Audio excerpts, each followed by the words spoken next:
Diesel. কৃষকেরা নিজেরাই বলছেন যার পুরো খরচ। আর 4 দিন আমরা এই কাজটা করে আসছি, তাতে আমাদের খরচ আসছে 450 লিটার তেল আমাদের চলে গেছে। দুজন ইঞ্জিনিয়ার আছে, এটা নষ্ট করে ভাবতেছে আর 4 দিন চালালে আমাদের মাত্রা খরচ হচ্ছে। কৃষকেরা জানান 4 দিনের নিরলস প্রচেষ্টায় মাঠের পানি কিছুটা কমেছে, তবে এখনো সহনীয় পর্যায়ে নামেনি জলাবদ্ধতা। জমির পানি স্বাভাবিক মাত্রায় না নামা পর্যন্ত তাদের এই পানি নিষ্কাশন কার্যক্রম চলবে বলেও জানান তারা। আমরা যতদিন ওই মাঠে পানি নিষ্কাশন না হবে ততক্ষণ পর্যন্ত আমরা এই কাজ চালাই দেওয়ার পরিকল্পনা নিয়ে কাজ করতেছি।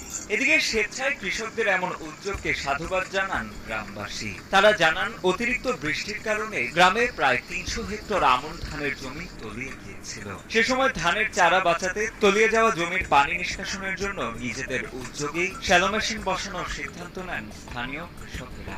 পরবর্তীতে তাদের সে কাজে সহযোগিতা